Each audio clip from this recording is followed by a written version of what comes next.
en las amenazas de aborto por la disminución del índice cervical. Ya.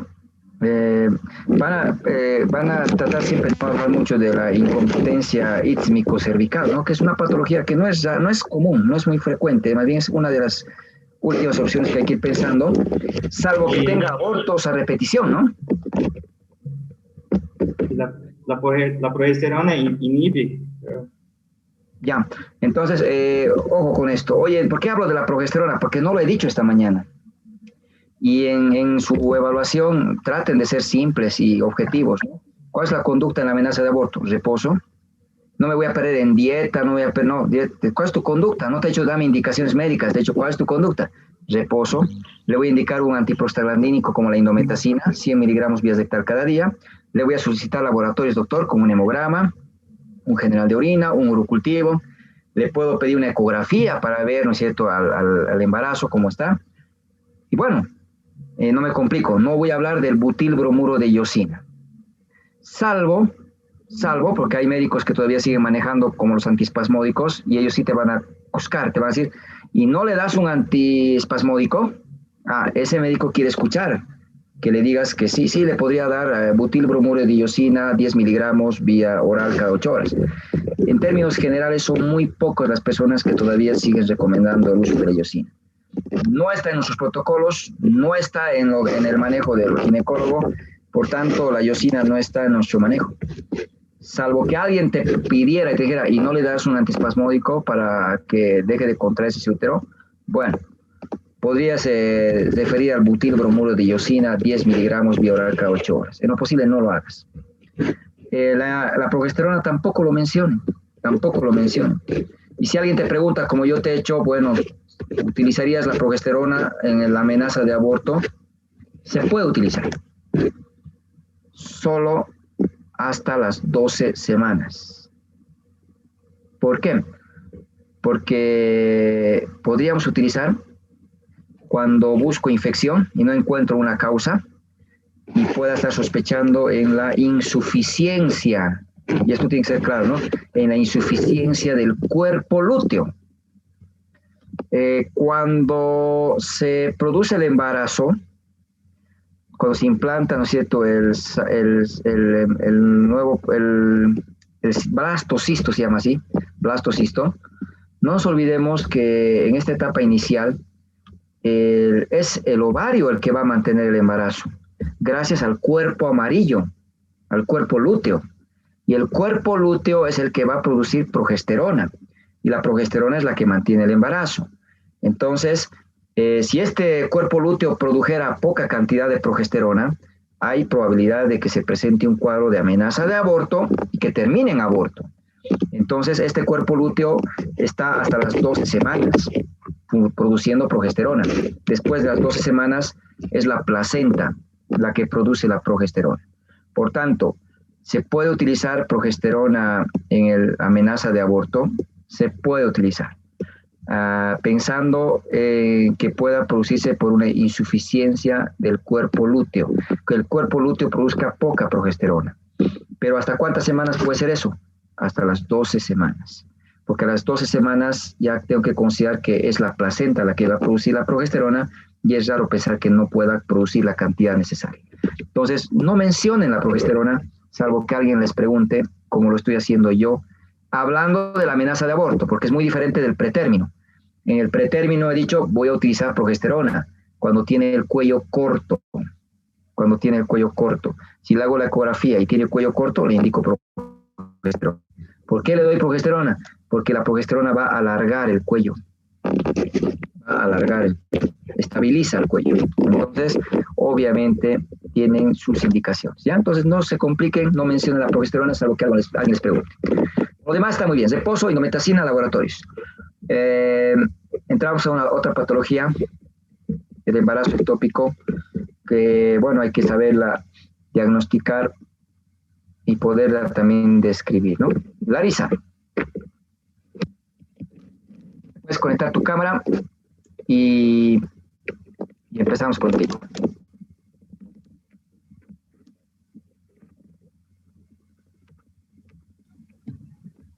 Olá, Doc. ¿Cómo estás, David? Definime qué es un embarazo ectópico. Embarazo ectópico es la implantación del embrión fuera de la cavidad uterina. Eso. Hoy estoy utilizando algunas diapositivas, en las siguientes ya más que hablen, así como lo están haciendo ahorita. Esa es la definición. Es la implantación, ¿no? Y desarrollo, ¿cierto? Del embrión muy bien fuera de la cavidad uterina, ¿no? Dime, Larisa, ¿qué localizaciones conoces del embarazo ectópico? Tiene la tubárica, cervical, abdominal y solo lembro de este. Ya, entonces siempre te tienes que acordar, puedes ir de un orden, de arriba hacia abajo, ¿no es cierto? Si yo me voy a esta estructura, digo ovárico, puede haber en el ovario. Me voy a la trompa, tubárico, ¿no es cierto? Me voy hacia el cuerno, intramural, sigo bajando, cervical, Sí. ligamentos, intraligamentario, se va a la cavidad abdominal, intraabdominal. Entonces siempre siga un orden de arriba hacia abajo para poder recordar, ¿no? Y está muy bien. Ovárico, tubárico, intramural, cervical, intraligamentario y el abdominal, ¿no es cierto? ¿Cuál es el más frecuente? Tubárico. Tubárico. En la ampolla. En la ampolla, ¿no es cierto? Muy bien. Entonces, muy importante recordar que en la trompa y en la porción ampular es donde es más frecuente. ¿Me puedes decir las partes de la trompa? Tiene la ampolla, el istmo y intersticial.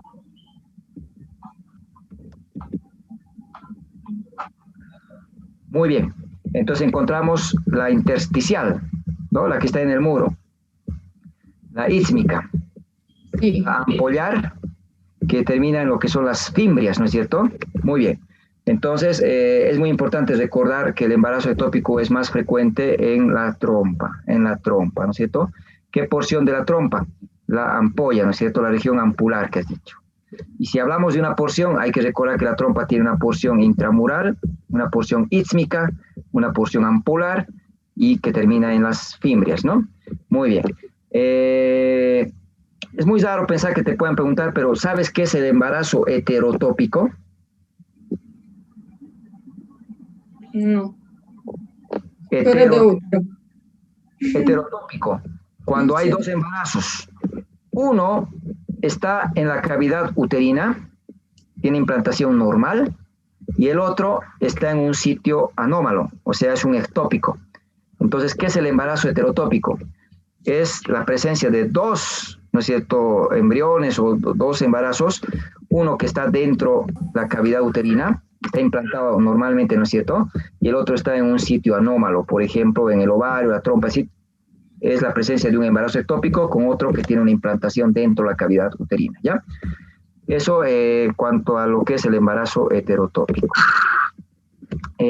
Obviamente, en la evolución los embarazos ectópicos se rompen, todos se rompen y sangran. El único que podría llegar a término es el abdominal. El abdominal podría llegar a término, pero eso es raro, porque generalmente termina sangrando por la implantación en órganos vecinos, porque se implanta en la placenta, se implanta en el intestino, se implanta en el epiplón, en la vejiga, sangra, pero podría llegar a término, es el único que podría llegar a término. El resto siempre termina rompiéndose. Entonces, algo que tienes que recordar es, vas a pensar en embarazo ectópico, ¿en qué pacientes? ¿Cuáles son los factores de riesgo para tener un embarazo ectópico, Larisa? Multiparidad, infertilidad, antecedentes de embarazo ectópico, por inflamações pélvicas, tabaquismo, deixa eu ver o que mais. La edad. Entonces, estás bien, ¿qué más?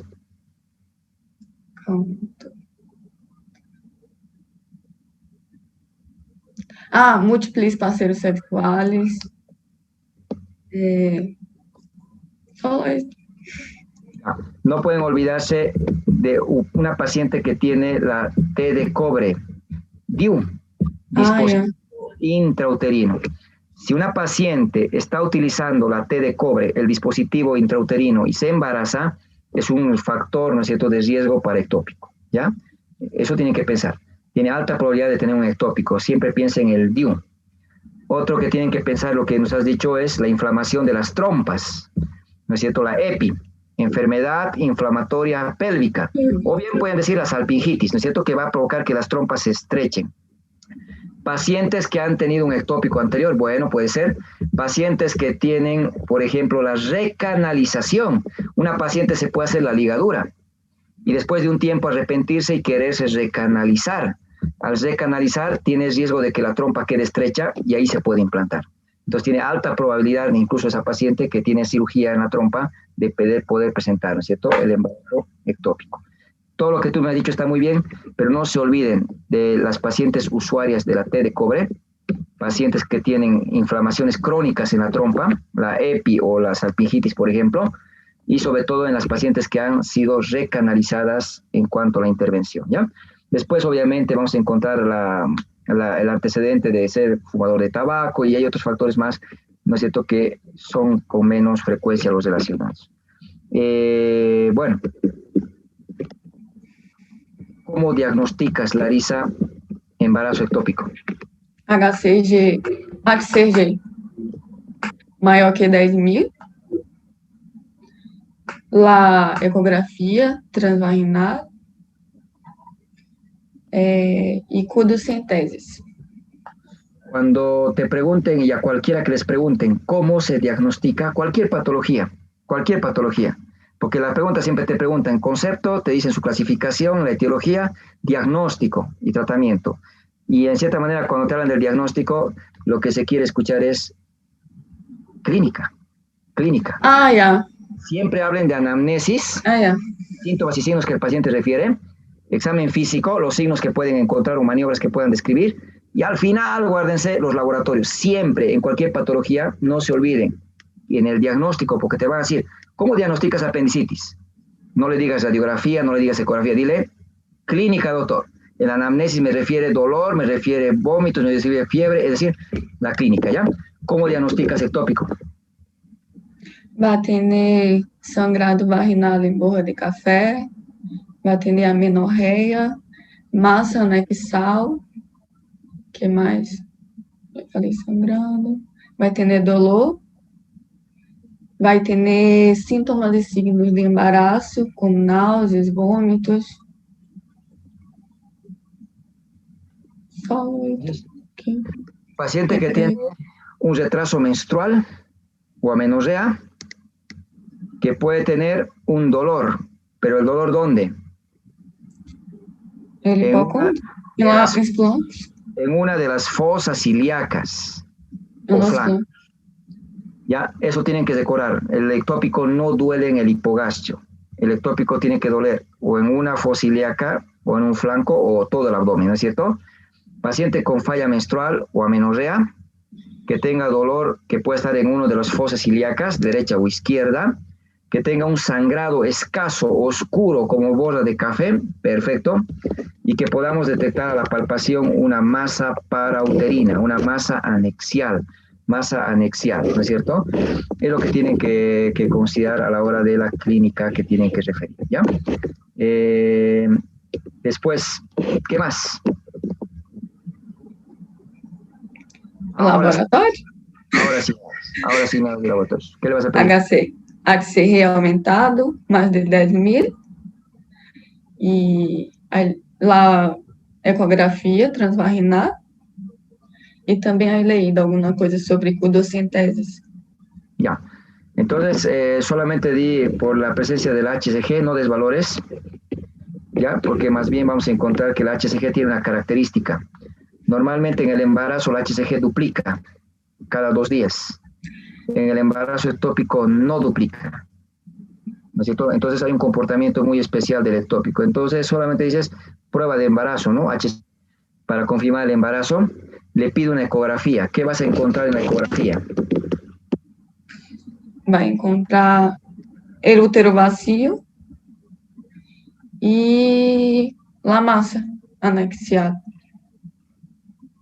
Ya, eso, ¿no? Puedo observar el saco, ¿no es cierto? O la masa en el anexo o en una estructura que no está dentro del útero, ¿no?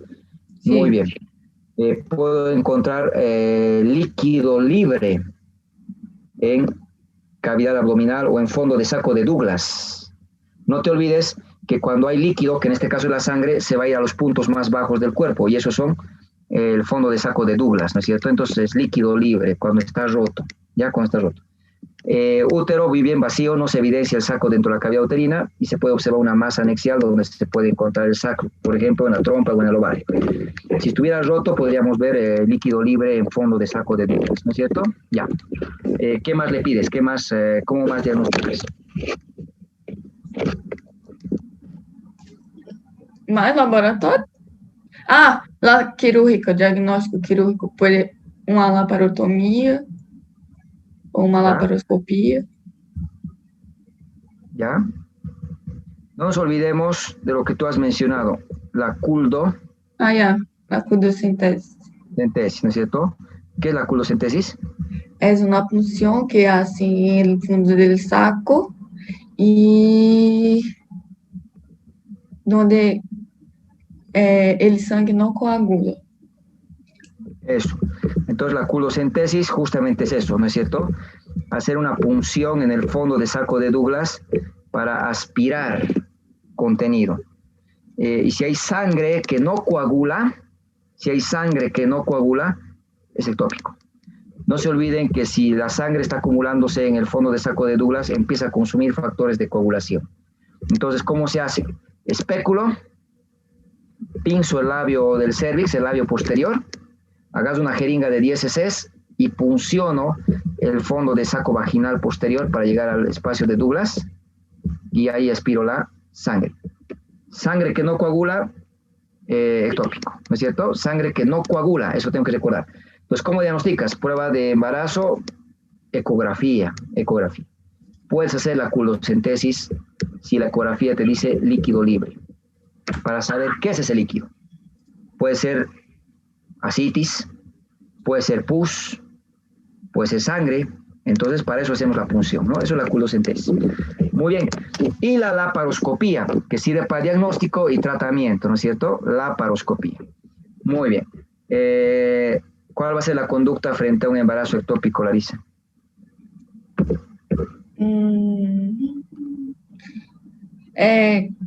No medicamento. Na medicação? Conducta. Dependendo da semana de gestação, se for menor de... O tratamento em medicamento vai ser, dependendo das semanas de gestação, por exemplo, antes das 6 semanas, do tamanho da massa anexial, que tem que ser menor que 4 centímetros. Também, deixa eu ver, estado general da paciente. Vamos ver? Entonces, tú dices, hay tratamiento quirúrgico. Hay dos tratamientos, tratamiento médico y quirúrgico. Sí, el médico, si el embarazo ectópico está... el cirúrgico va a ser la esterectomía.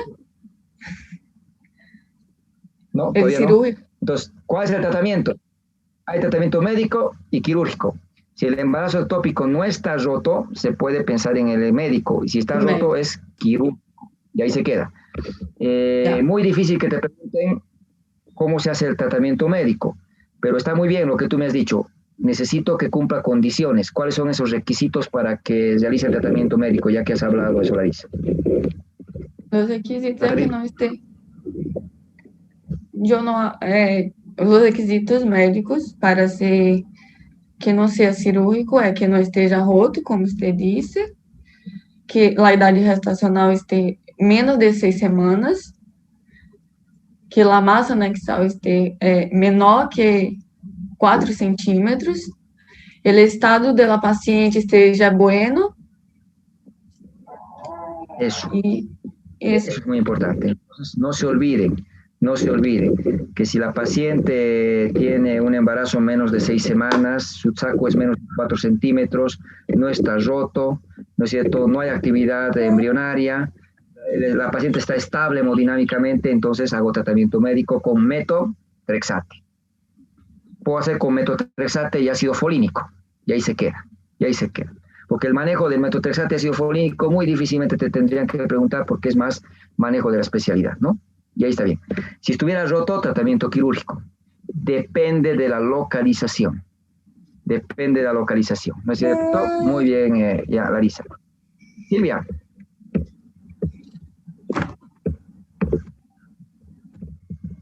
Si puedes conectar tu micrófono.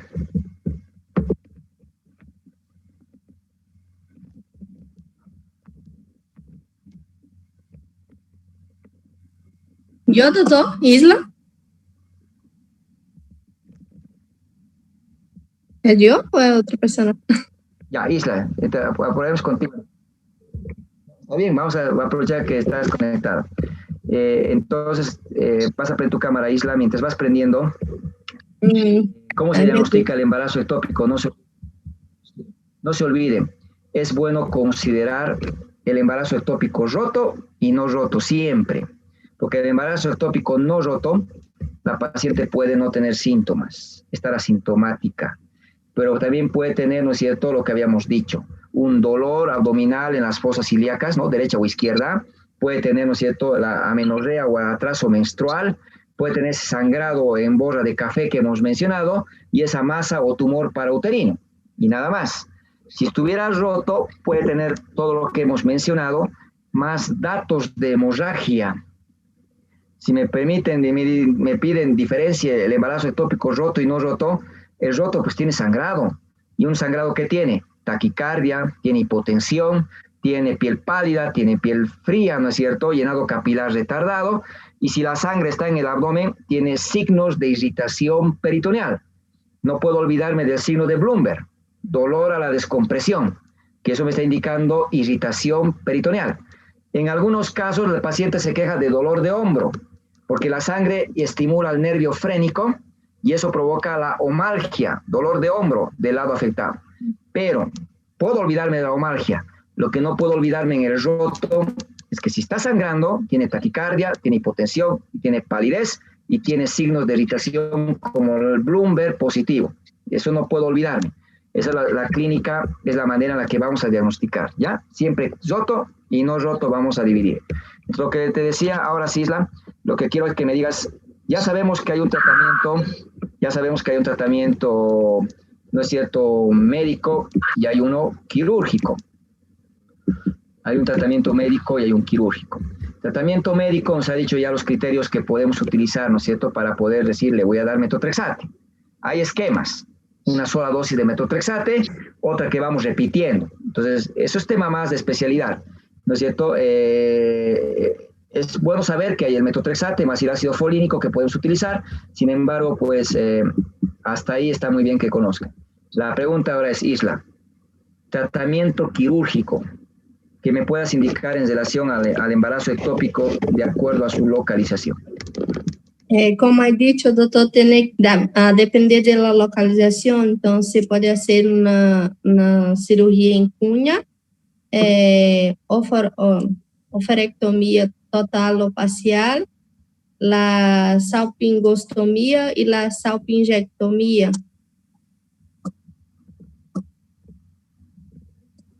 ¿En cuál embarazo?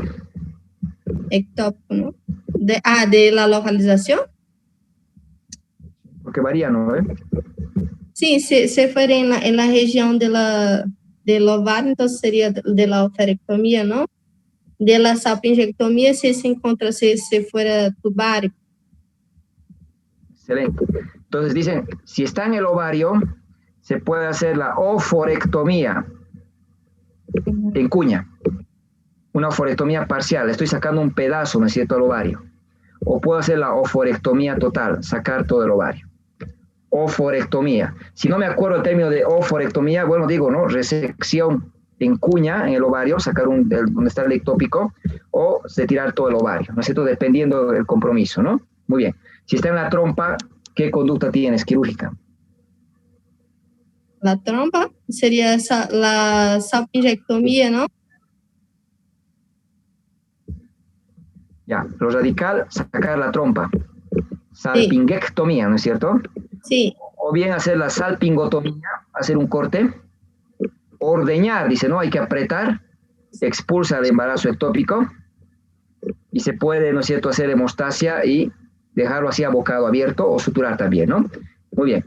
La salpingectomía o la salpingotomía Son las opciones que podemos mencionar. Si está en el cervix. Ay, no sé. En cervix. Si está en el cervix, si no está sangrando, metotrexate. Y si está sangrando, histerectomía. El del cervical sangra, y sangra mucho. Entonces, hay quienes mencionan que se puede hacer cono, para poder sacar el embarazo y conservar la fertilidad. Entonces, alternativas en el cervical.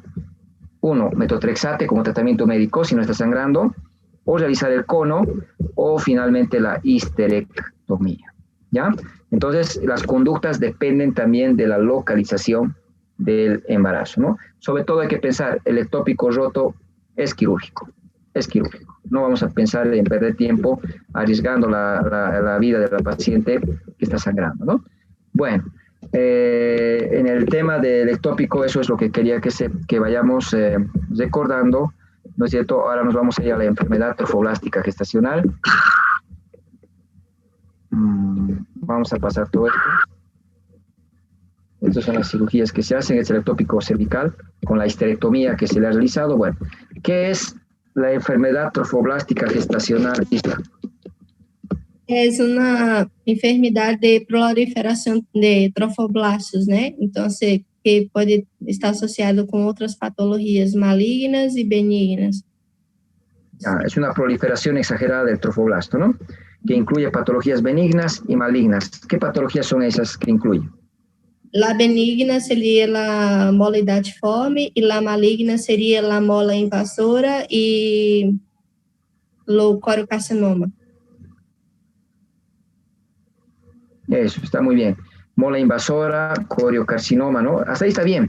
En realidad hay el tumor trofoblástico del sitio placentario más, pero mola hidatiforme como benigno, mola invasora y coriocarcinoma como malignos, está bien para su respuesta, ¿ya? Sobre todo hay que hacer énfasis en la mola hidatiforme, ¿no es cierto? En la mola hidatiforme. Y me interesa justamente eso. Hay las patologías que hemos descrito para poder considerar dentro la enfermedad trofoblástica gestacional, pero lo que vas a hacer énfasis es en poder repasar la mola hidatiforme. ¿Cómo se diagnostica la mola hidatiforme? ¿Cuál es la clínica de una paciente que tiene mola, Isla? Paciente com mola hidatiforme se vai apresentar com uma altura uterina maior que la que le corresponde por la idade gestacional, vai estar um pouquinho aumentada.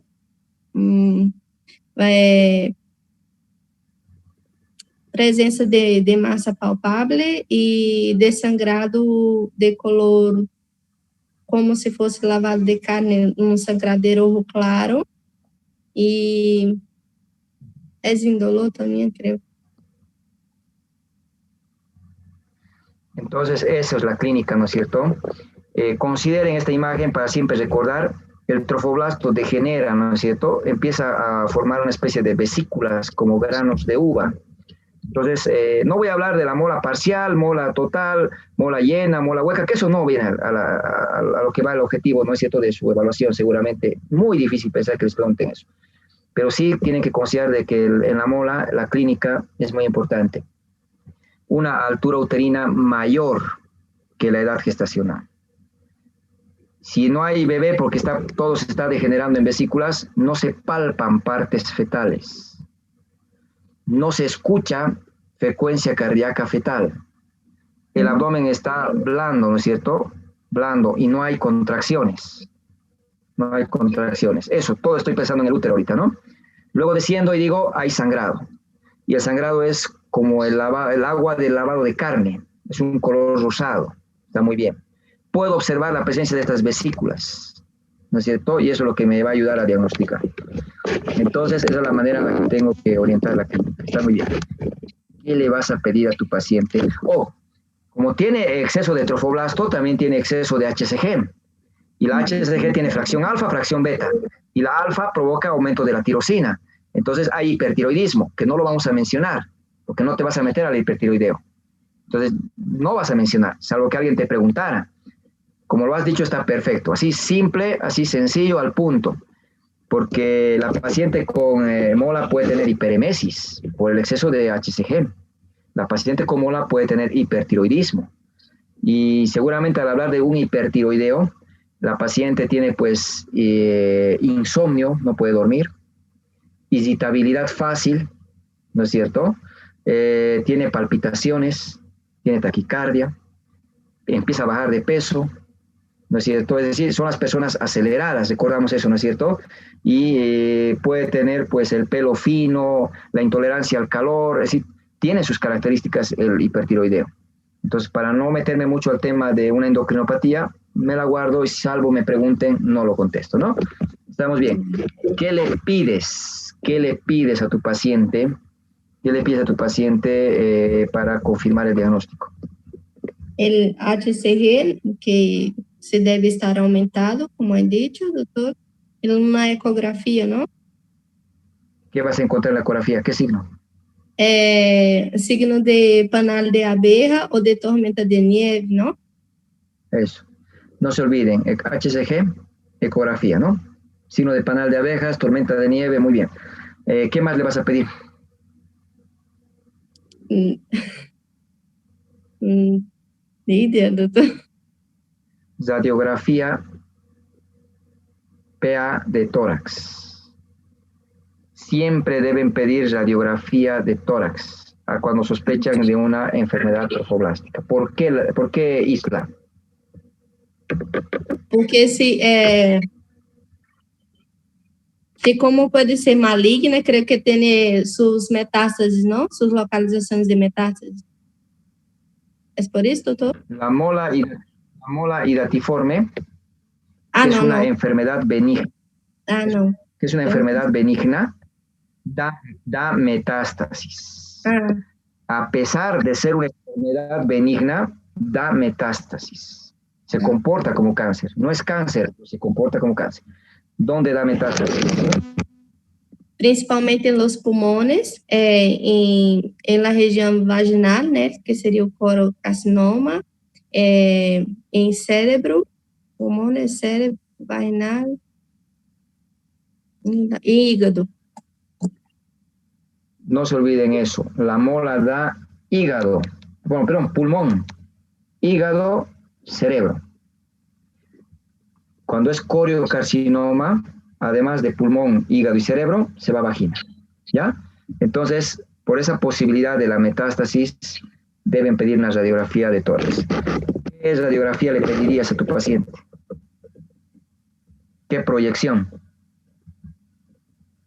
¿En PA? ¿Perfil? PA. En su examen tienen que pedir la PA. No sirve decir, doctor, le pido radiografía, rayos X de tórax, pero ¿qué proyección?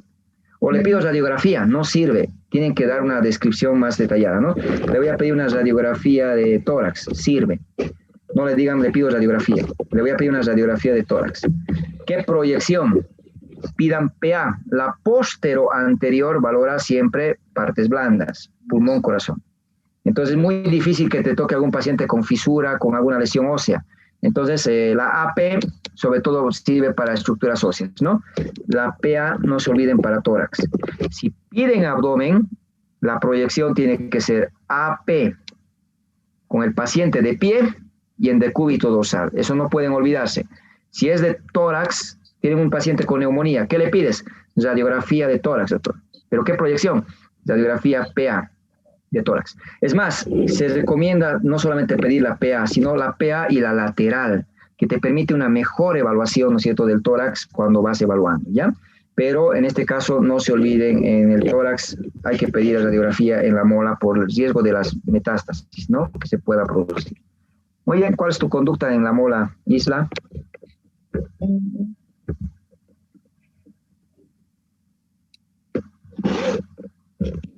En la mola, Metrotexac también, doctor. No se da todas las conducta. ¿Qué se hace?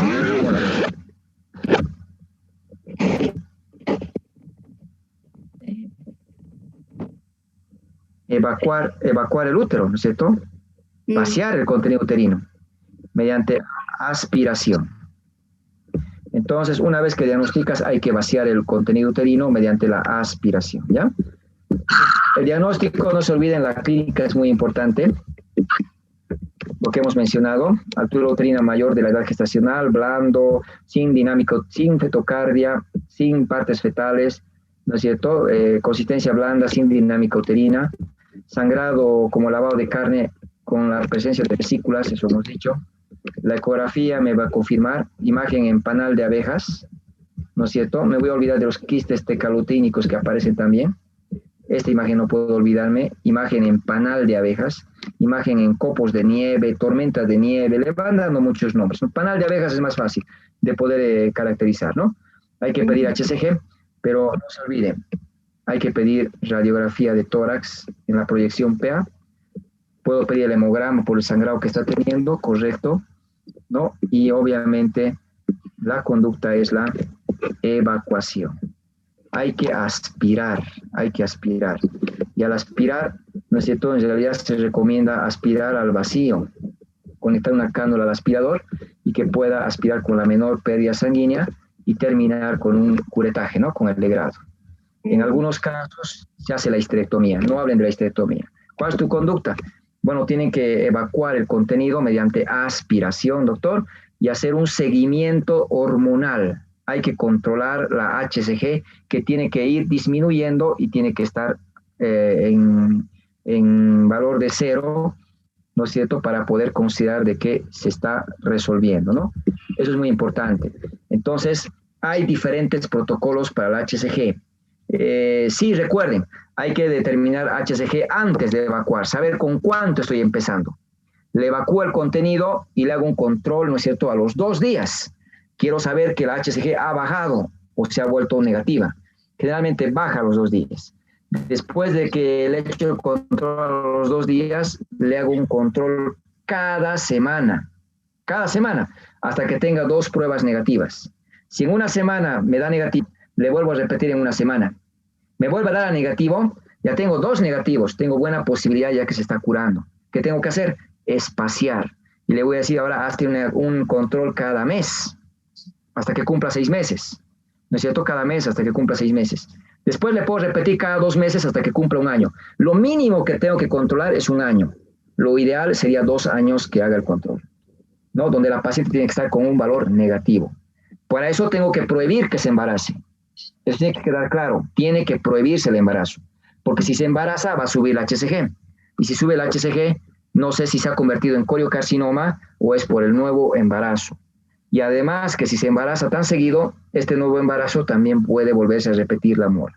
Entonces tiene que quedar claro. ¿Cuál es tu conducta? Se tiene que vaciar el contenido mediante aspiración y hay que controlar mediante el descenso de la HCG, doctor. Listo.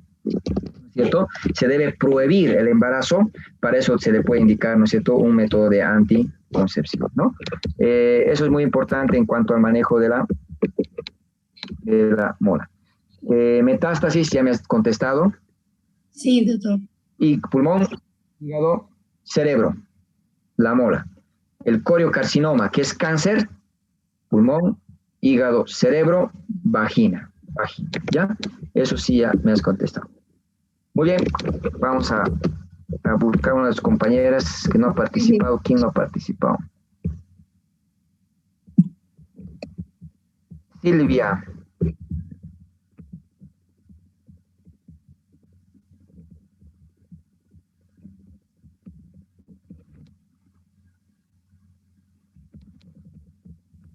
Doctor. Muy bien, Silvia. Vamos contigo. Definime placenta previa. Ahora estamos en las hemorragias de la segunda mitad. Definime placenta previa. Es cuando la placenta se inserta en la parte inferior del útero, en el segmento. Y esta va a cubrir el orificio cervical interno. Ya, entonces la implantación de la placenta en el segmento inferior del útero, ¿no? Muy bien. Y que va a ocluir el orificio cervical interno. Muy bien. Cuando hablamos de placenta previo dice delante de la presentación, entonces es la que ocluye el orificio cervical interno de manera parcial o de manera total, ¿no es cierto? Está muy bien. Ya, ¿cómo se clasifica la placenta previa, Silvia? Puede ser oclusiva total, oclusiva parcial, previa marginal y lateral, de inserción lateral. Ya, está bien, esa clasificación antigua la tienen que conocer, ¿no? En realidad, para nosotros, hoy en día, solo nos interesa la placenta previa, la que antes se llamaba oclusiva total y oclusiva parcial. La marginal ni la lateral ya no nos preocupa a los obstetras, porque no interfiere en la evolución de un parto, ¿no es cierto? Entonces, sí, para su evaluación, consideren esa clasificación ecográfica que nos ha dicho, ¿no es cierto, Silvia? Oclusiva total, oclusiva parcial, y la marginal y la lateral, ¿no es cierto? Muy bien. La oclusiva total. La placenta va a estar obstruyendo en su totalidad el orificio cervical interno. Eso, ¿no? ¿Y la oclusiva parcial? Parcialmente se va a ocluir el orificio cervical interno. ¿La marginal?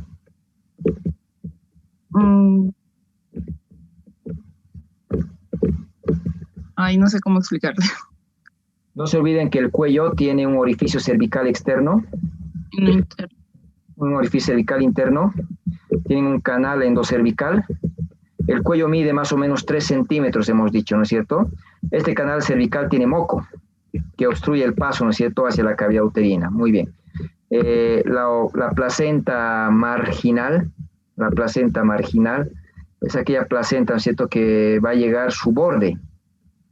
Va a llegar el borde de la placenta hacia el borde del orificio cervical interno, ¿ya? Entonces, en la clasificación que nos has descrito, la placenta marginal llega hasta el borde del orificio cervical interno. La oclusiva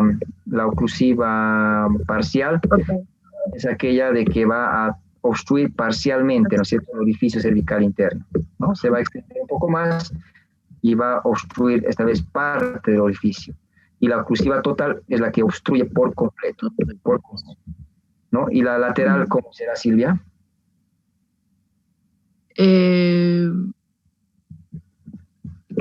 No, doctor.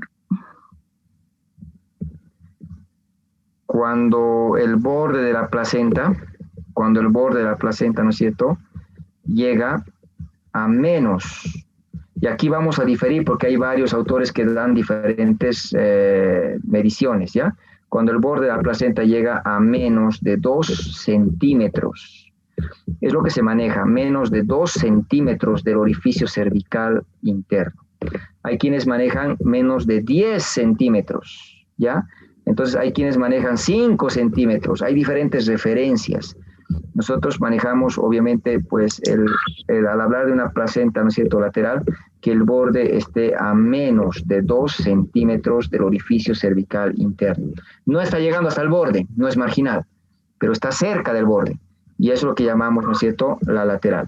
Nuevamente les insisto, hay autores que nos dicen menos de 5 centímetros. Hay otros que te van a decir menos de 10 centímetros, ¿no? Entonces, el término más adecuado para poder consignar a esta placenta es la que está a menos de 2 centímetros del orificio, ¿ya?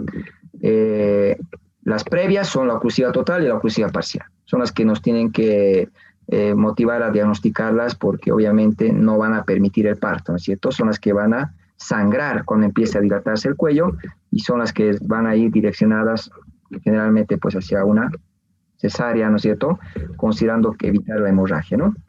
Bueno, entonces esta clasificación no se olviden, ¿ya? Oclusiva total, parcial, marginal y la lateral.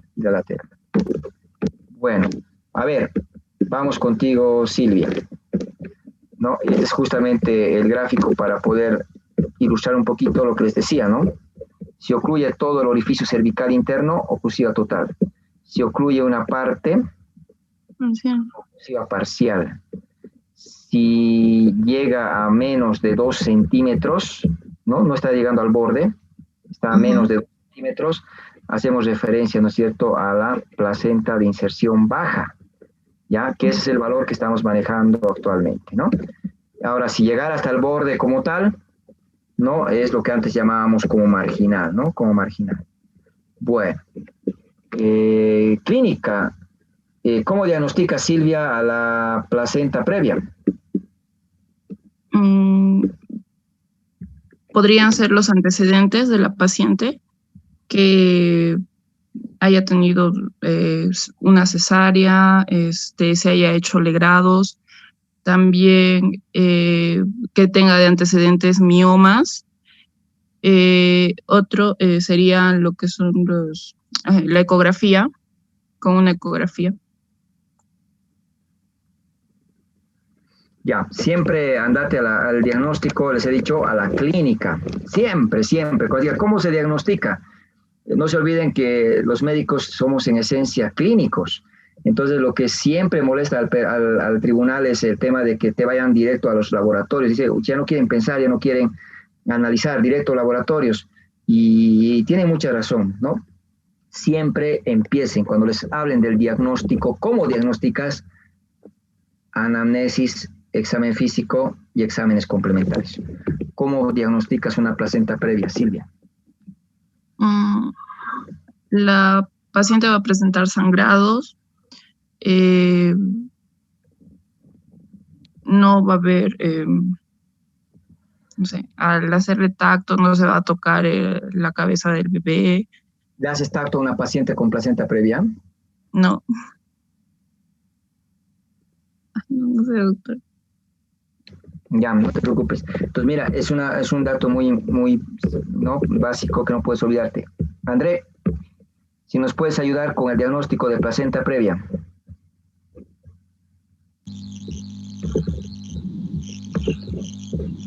¿Me escucha? Sí.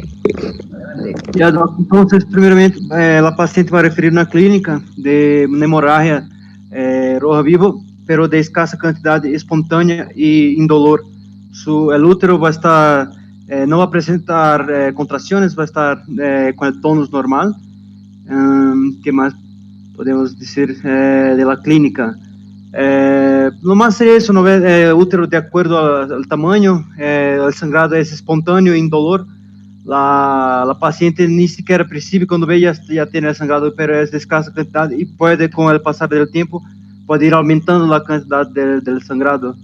En la clínica creo que es lo más importante es esto. Eso. No se olviden, útero sin contracciones, no tiene dinámica uterina. Fetocardia generalmente no tiene alteraciones, no va asociada a sufrimiento, generalmente. Sangrado rojo vivo, rojo rutilante, muy bien, que es en escasa cantidad, intermitente, porque sangra, calma, sangra, es recurrente, se vuelve a presentar nuevamente y puede aumentar en cantidad. Es un sangrado externo, porque yo lo voy a ver, si sangra una gotita, eso es lo que está sangrando. Entonces, es muy importante eso, ¿no? Es un sangrado sin dolor, ¿no es cierto? Muy bien. No se recomienda hacer tacto vaginal. Sí, hay que hacer un examen especular para ver el origen del sangrado.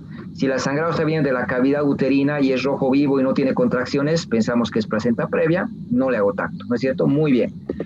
Eso en cuanto a la clínica, perfecto. ¿Qué más le hace a tu paciente para confirmar el diagnóstico? Para confirmar el diagnóstico, se puede hacer la ecografía, doctor, para ver la implantación de la placenta, ¿no ve? Como había dicho ayer, una radiografía de las 28 hasta 32 semanas, que ya esperamos que tenga la placentación definitiva si es antes. Creo que hacemos 2 ecografías, una antes y después otra para ver si se ha cambiado el sitio de la placenta o no. Igual el examen físico es importante hacer el examen especular, ¿no ve? En este caso, entonces, le confirmamos con una ecografía transvaginal, ¿no es cierto? Transvaginal. Mucho cuidado, pero transvaginal va a provocar más sangrado, doctor. No, porque el cuello es una estructura que, ojo, está lejos de la implantación de la placenta. Esta es la placenta, y no es cierto, el cuello obviamente tiene una longitud que hemos dicho que mide 3 centímetros. Este es su OC. Si usted introduce el transductor, obviamente, ¿no es cierto?, el transductor va a poder, ¿no es cierto?, llegar hasta el cuello, pero no toca la placenta. En cambio, en el tacto vaginal, el dedo entra al cuello y puede desprender cotiledones. Por tanto, como está cerca el transductor por vía transvaginal, la imagen es más precisa, es más exacta, ¿no? Entonces, la ecografía que se va solicitando es la transvaginal para poder diagnosticar la localización de una placenta previa. Correcto. Clínica más ecografía es el diagnóstico. Bueno, no creo que sea muy común la pregunta de la conducta, pero no se olviden, la conducta depende de la magnitud del sangrado. Si la paciente está sangrando en abundante cantidad, lo que va a provocar es llevarte un choque hipovolémico. Entonces puede producir la muerte de la paciente. ¿Cuál es la conducta? Interrumpir el embarazo por cesárea. Si el sangrado es abundante, interrumpo el embarazo independiente de las semanas de gestación. André.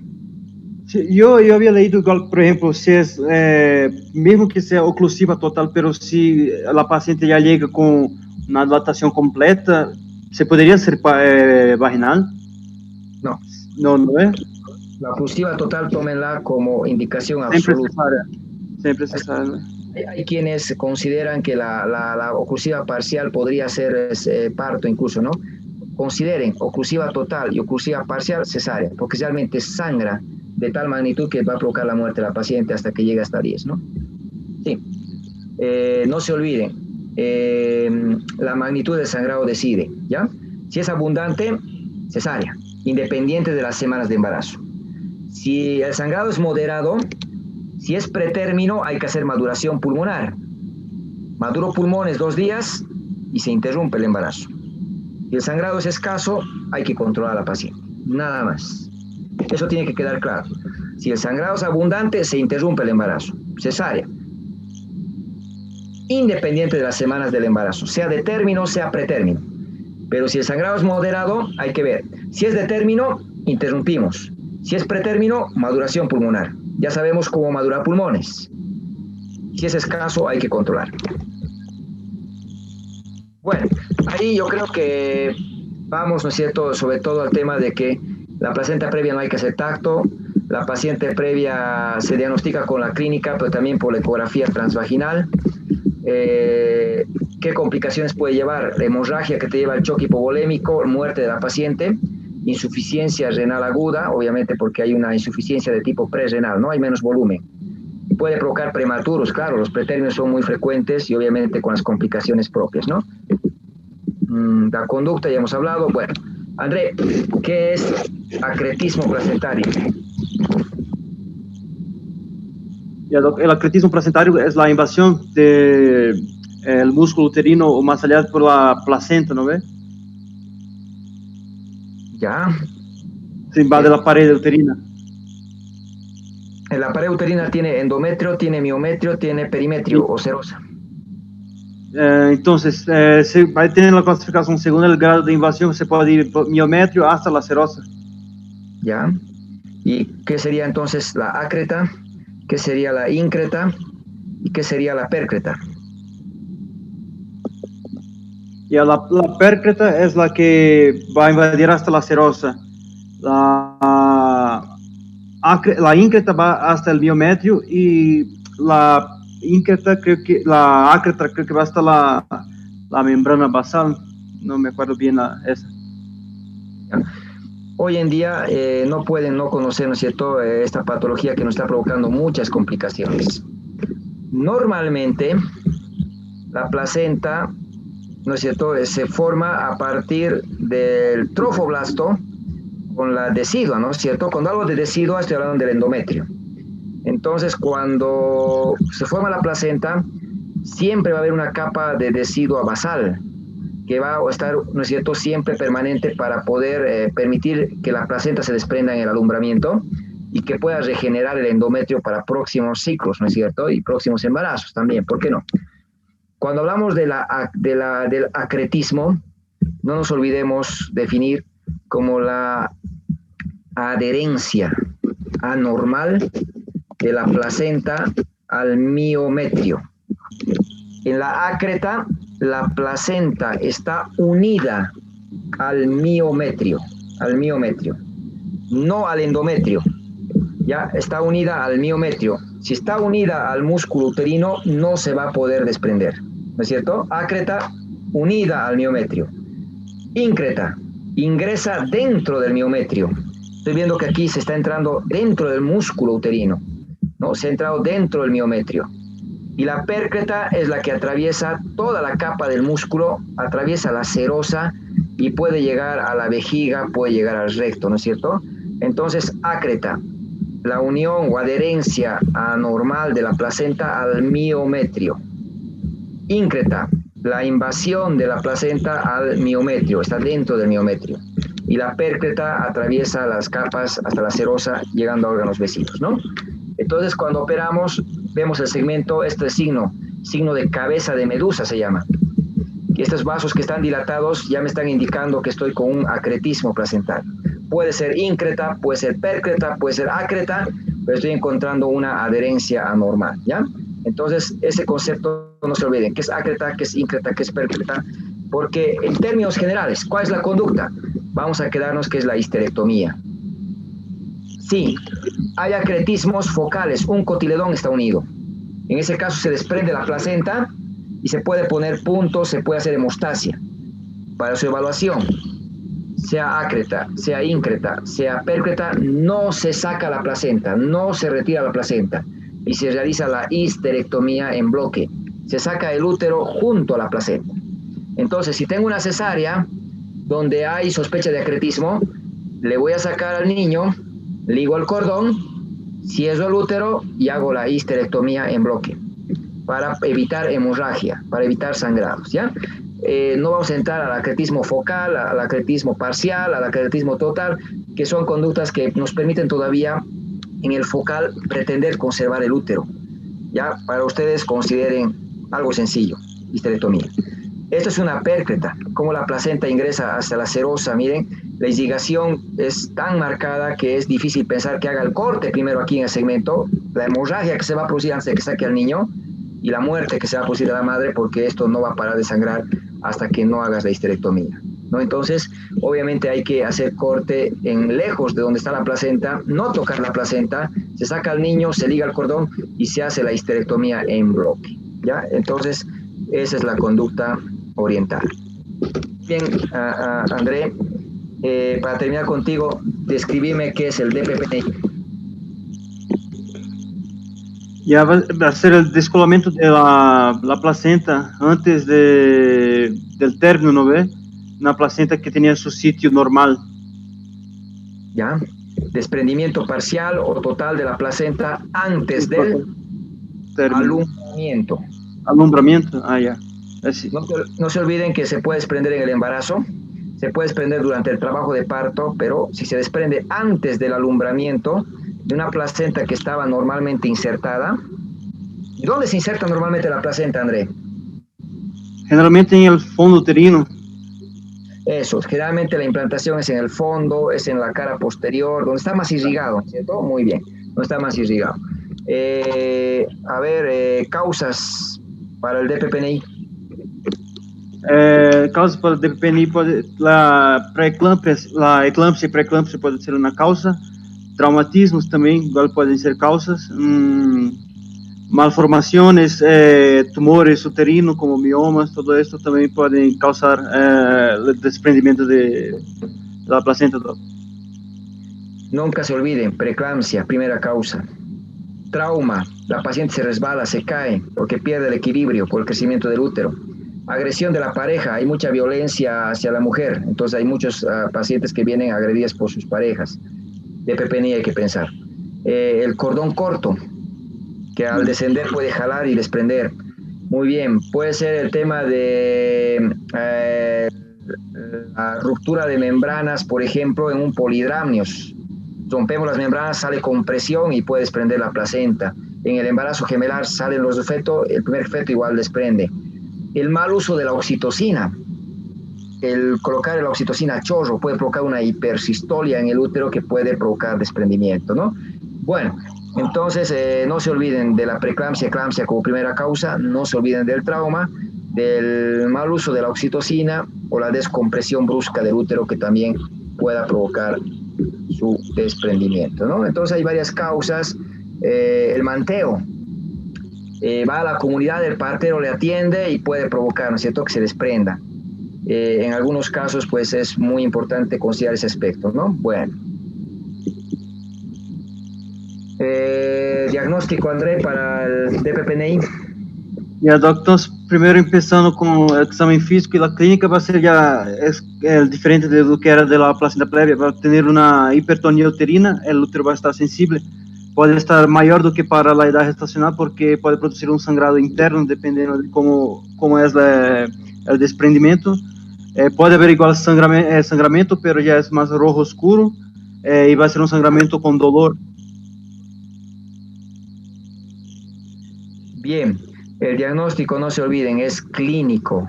Aquí no vamos a esperar la ecografía que me diga si hay o no hay desprendimiento. En la placenta previa la ecografía me ayuda bastante, ¿no es cierto?, para la localización. DPPNI clínico. Y algo que tenemos que considerar es que hay casos en los cuales se desprende la placenta y empieza a acumularse sangre detrás de la placenta y no hay sangrado. Pero este sangrado aumenta la presión dentro del útero. Por tanto, el útero aparece duro, aparece leñoso, porque está hipertónico, no se relaja. Es un útero leñoso, un útero duro, un útero que no se relaja. Y si no relaja el útero, no oxigena al feto. Por tanto, el feto tiene sufrimiento fetal. El feto está en sufrimiento o está ovitado, a diferencia que la placenta previa. El útero está duro, está leñoso, no relaja. Puede no haber sangrado. Y si hay sangrado, tiene que despegar las membranas para salir al exterior y veo escaso sangrado, oscuro, ¿no es cierto? Oscuro, que no refleja la magnitud real. Está sangrando gotitas, pero la cantidad de sangre que está dentro del útero es mayor, ¿no es cierto? Muy bien. Sangrado oscuro, escaso, útero hipertónico, duro, leñoso, sufrimiento fetal agudo u óbito fetal. Entonces, eso es muy importante a la hora de encontrar. La ecografía no es indispensable para el diagnóstico, es muy importante la clínica, aquí es la clínica, ¿no? Entonces, escuchar la fetocardia con sufrimiento o que no haya ovitado, el útero que no relaje, si hay sangrado escaso, oscuro, ya tengo el diagnóstico. En algunos casos se puede ver el desprendimiento en la ecografía, pero en pacientes obesas, cuando hay poco líquido, cuando es posterior la placenta, no se ve el desprendimiento. Por tanto, la ecografía puede ayudarte, pero no es indispensable para el diagnóstico. A ver, vamos a cambiar. Gracias, André. Vamos a cambiar.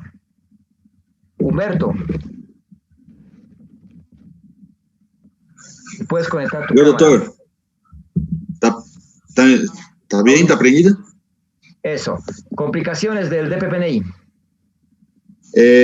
Útero de Cavalier. Bien. Anemia. Bien. Shock por la hemorragia. Bien, choque hipovolémico. Creo que esos tres más son los que me acuerdo, doctor. Está muy bien. Si hay hipovolemia, ¿qué va a pasar con el riñón? Ah, ya, también insuficiencia renal.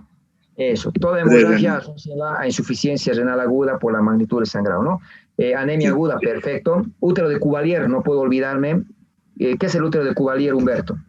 Es una apoplejia uterina. Es por la infiltración de sangrado en el miometrio. ¿Qué va a provocar? Es una apoplejia, ¿no? Va a dejar con aspecto de leñoso, de duro. ¿Ya? ¿Y cómo se va a manifestar esa apoplejía? No sé, doctor, no comprendí muy bien. Va a provocar atonía uterina. Ah, sí, no va a tener... Sí. No se va a contraer ese útero porque hay coágulos dentro del músculo, ¿no es cierto? Entonces va a sangrar, va a tener una hemorragia puerperal, ¿no? Muy bien, entonces eso no puedo olvidarme. Las complicaciones va a ser obviamente la hemorragia que puede llevar a choque hipovolémico, la muerte, la anemia aguda, como nos has dicho, la ira, ¿no? Y obviamente me puede llevar a problemas de coagulación, al SIT. ¿Por qué? Porque consume factores de coagulación, ¿no? El síndrome de Sheehan no lo voy a mencionar, porque Sheehan es una necrosis de la hipófisis por esa pérdida sanguínea que ha tenido.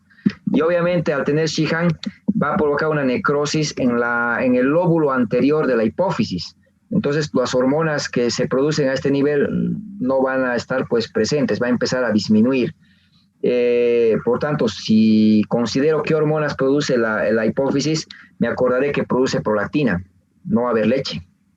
Produce la LH, la FSH, tendría que llevarte a una amenorrea que va a quedar enmascarada por el nacimiento del niño.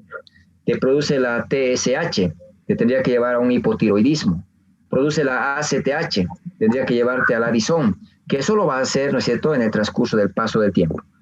Lo que más me tiene que llamar la atención es la falta de producción de leche en una paciente que ha tenido hemorragia. Y ahí voy a pensar en el síndrome de Sheehan. Por tanto, me la guardo, Sheehan, es más fácil defender hipovolemia, muerte, anemia, insuficiencia renal y obviamente el útero de Cuvalier que te lleva a la hemorragia puerperal por la atonía, ¿no es cierto? Este es el útero de Cuvalier, se infiltra con coágulos, con sangre, donde hoy en día pues se puede utilizar uterotónicos, que vamos a hablar eso en puerperio patológico, y en algunos casos los puntos de Belinch, ¿no? Que se va haciendo un punto para comprimir las paredes y que deje de sangrar y se pueda conservar el útero, y en casos pues se hace la histerectomía, que obviamente eso es más de especialidad. Está bien.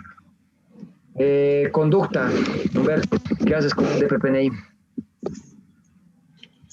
El parto primero, extracción del producto. Está sin audio. No. ¿Está saliendo, doctor?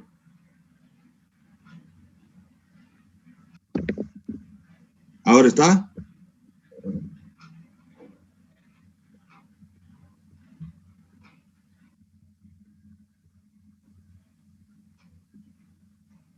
¿Está, doctor?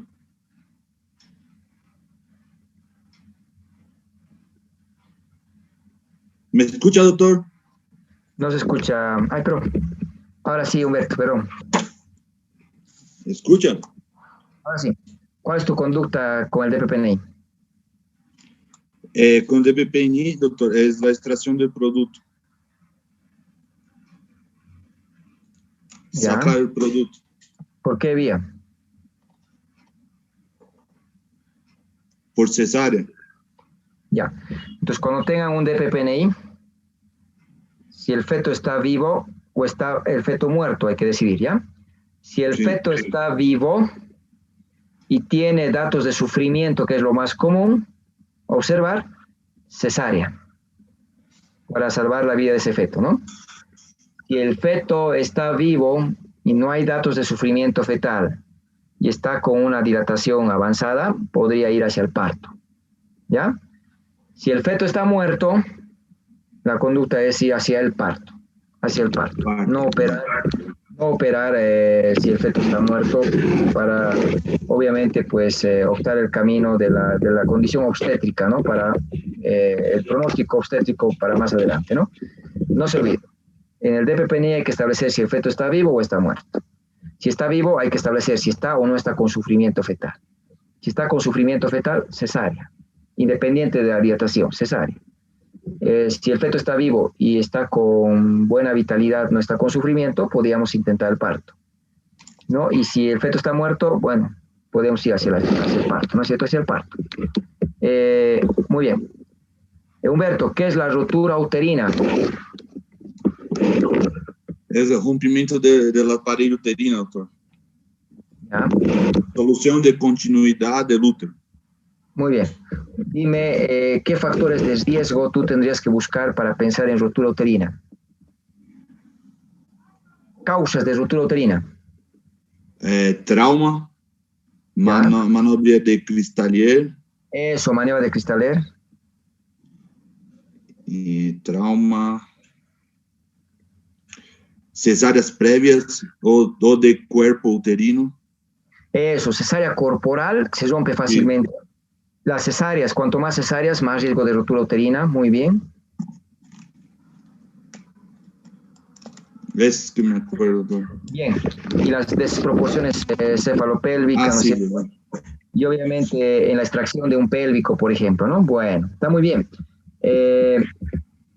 Lo importante es detectar cuando el útero está por romperse. dime, ¿cómo diagnosticas la inminencia de ruptura uterina? Tiene el signo de Bandil, que es de anillo. Va a tener el de Fromer, que va a ser de los ligamentos redondos o cuerda de guitarra.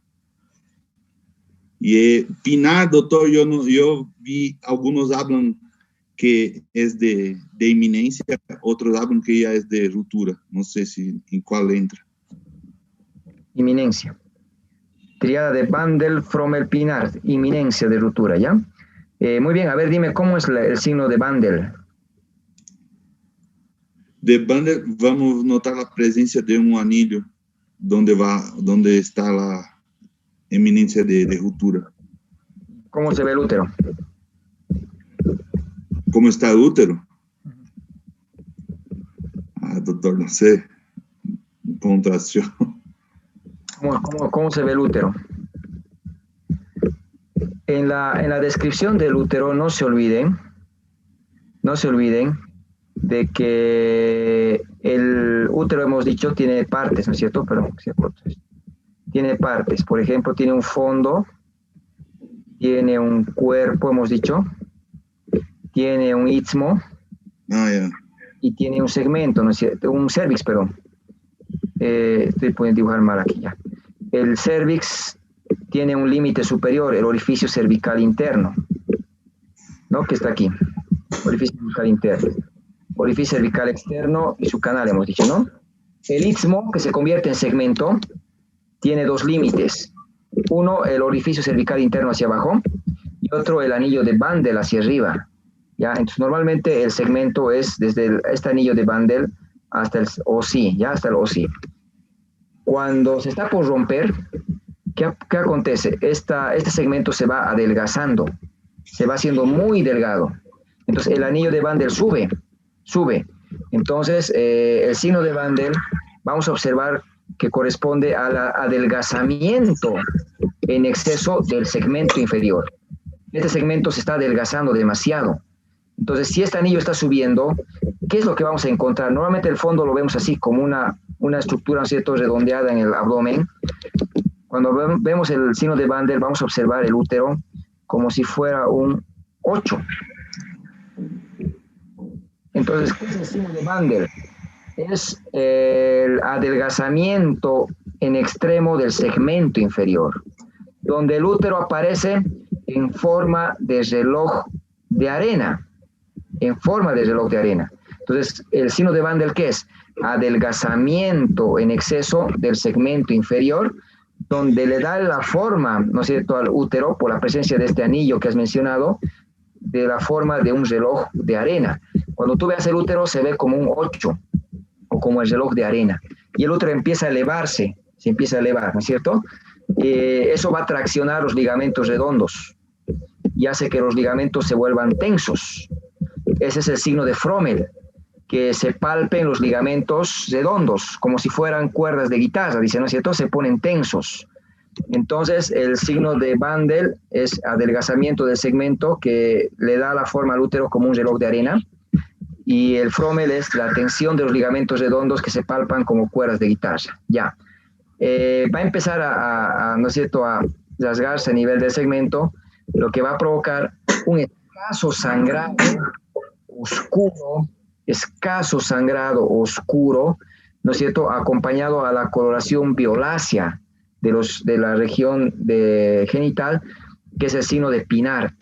Cuando hablamos de Pinart, es una coloración violácea que podemos observar, ¿no es cierto?, marcada a nivel de la vagina y a nivel, ¿no es cierto?, de la vulva y de la región del cervix, por ejemplo, pero acompañado de un sangrado escaso y oscuro, ¿ya? Estos tres... ¿Puedo hablar de edema también, doctor? Puedes hablar, porque hay una congestión, la sangre no puede retornar y aparece un edema, ¿no es cierto? Edema y coloración violácea. Y esto nos da el signo de Pinart, ¿ya? Cuando se rompe, ya no hablo de inminencia, cuando se rompe, ¿qué va a pasar? El feto va a salir a la cavidad abdominal. Entonces, si te pregunto, signos de ruptura uterina.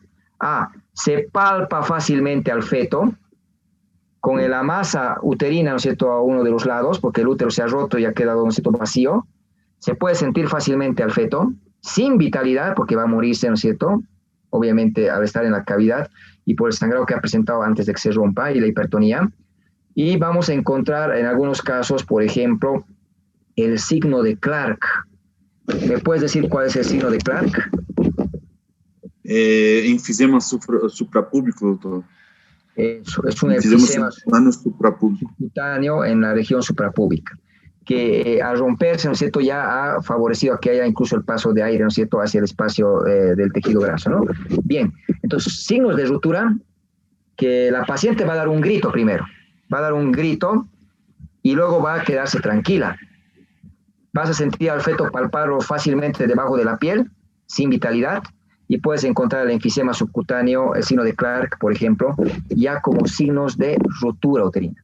La inminencia, no se olvide, Bandel, Frommel, Pinart. Ahí tienes que detectar, decir, ya no hago más parto, ya no hago cristaler, ya no hago nada, cesárea, antes de que se rompa, ¿no es cierto? Y bueno, la conducta en una ruptura uterina, Humberto.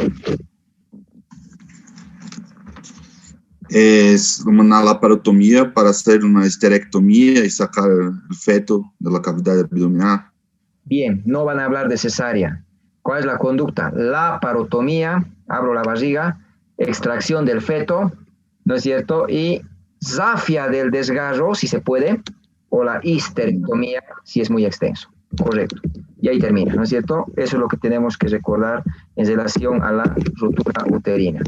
Entonces, cuando se está por romper el útero, obviamente podemos encontrar ese útero que se va a empezar a deformar. Aparece con ese anillo que has mencionado, el anillo de Bandel, que le da a ese útero la forma de un 8 o la forma de un reloj de arena, ¿no es cierto? Y obviamente el signo de Frommel, que empiezo a palpar este ligamento tenso, ligamento redondo que está tenso, y puede haber ese edema, esa coloración violácea a nivel de los genitales, como también el escaso sangrado que se puede observar a través de los mismos, ¿no? La paciente grita, hay una aparente calma en la sala de partos, pero luego empiezas a ver palidez, taquicardia, hipotensión, sientes al feto por debajo de la piel, ovitado, y en algunos casos el enfisema subcutáneo. La parotomía, no la cesárea de urgencia es en la inminencia de ruptura. En la ruptura, la parotomía, zafia del desgarro, hay que suturar. Y si es muy extenso el desgarro, histerectomía. Ya, hasta ahí.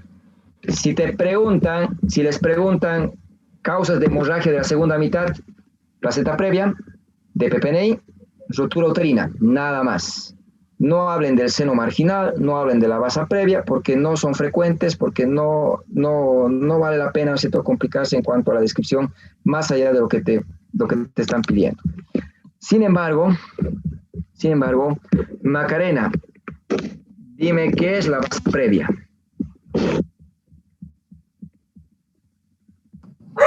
Doctor, es la inserción anómala del cordón umbilical. ¿Me ve? ¿Ya? Sí, inserción anómala. Inserción anómala del cordón. ¿Qué más? Ay,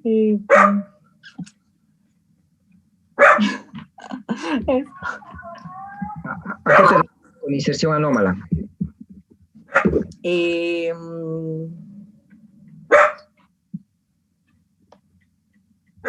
Está bien.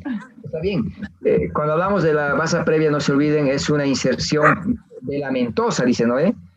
Quiero hablar. Es una inserción anómala del cordón, donde el cordón se va a insertar en las membranas. Se va a insertar en las membranas. Normalmente el cordón se inserta en la placenta, ¿no es cierto? Tiene una inserción excéntrica, un poquito al centro de la placenta, pero en la basa previa el cordón se va a insertar en las membranas.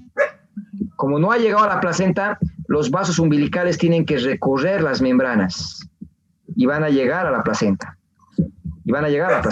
Y están recorriendo sin la gelatina de Wharton, solo los vasos, porque no es cordón, ahora son los vasos que están en las membranas. Si esta parte de las membranas que está con vasos sanguíneos está delante de la presentación, es basa previa. Pero si el cordón, por ejemplo, se implantara aquí, en las membranas, y los vasos recorren esta parte de la membrana que va a ir a la placenta. No están delante de la presentación. Entonces no puedo hablar de vasa previa. Entonces, por eso mismo, la definición de vasa previa es un poquito más complejo de explicar. No la mencionen en su examen. No por hablar más les van a dar más nota, no es así. Enfóquense en las tres principales causas: placenta previa, DPPNI, rotura uterina. Vasa previa es una inserción anómala del cordón, llamada inserción velamentosa, donde el cordón se está implantando en las membranas, donde los vasos umbilicales recorren las membranas para llegar a la placenta. Si la porción de las membranas que tiene estos vasos está delante de la presentación, es vasa previa. ¿Cómo voy a diagnosticar? Estoy atendiendo un parto. Rompo las membranas, RAM, ruptura artificial. Si rompo las membranas sin haber percatado de esta condición, al romper membranas se va a desgasar los vasos y va a provocar un sangrado rojo rutilante en abundante cantidad que va a comprometer al estado del feto. Va a haber sufrimiento, va a haber óbito fetal. Entonces, si al romper membranas sale sangrado rojo vivo y hay datos de sufrimiento, eso es vasa previa. No se olviden, no la mencionen salvo que alguien les pregunte. Inserción velamentosa se ha implantado aquí en las membranas. Los vasos tienen que recoger toda esta porción para llegar hacia la placenta. Si la cabeza estuviera detrás de estas membranas que tienen vasos, eso es vasa previa. Pues se llama previo. Cuando rompemos las membranas, se rasgan los vasos y sangra. Rojo vivo, el feto recibe menos sangre, empieza a haber sufrimiento fetal, óbito fetal, y ahí conocemos este cuadro, ¿no? Bueno, vamos a escoger un voluntario.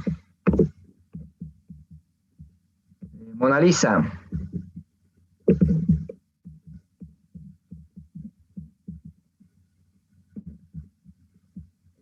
Si puedes conectar tu cámara.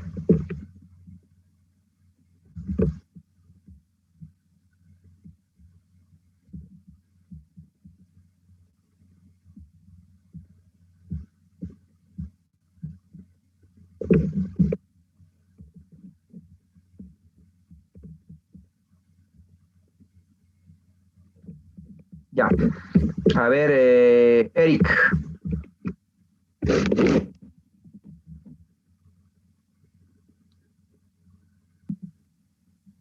Doctor, Diferencianos clínicamente placenta previa del DPPNI. ya. En la placenta previa, la paciente no siente dolor. En el DPPNI hay dolor. En la placenta previa, el color, el sangrado es rojo rutilante. En DPPNI es rojo oscuro. En la placenta previa, no hay alteración de la frecuencia cardíaca fetal. En el DPPNI hay alteración de la frecuencia cardíaca fetal. Bien. En la placenta previa no hay dinámica, no hay contracciones, ¿no? Y en el DPPNI está hipertónico, está liñoso, ¿no? Está muy bien. Diferenciamos clínicamente el ectópico del aborto. El ectópico del aborto. Uh-huh. En el aborto, la altura uterina va a estar de acuerdo a la edad gestacional. Y el ectópico va a estar disminuido, o más bien va a tener una presencia de una masa anexial.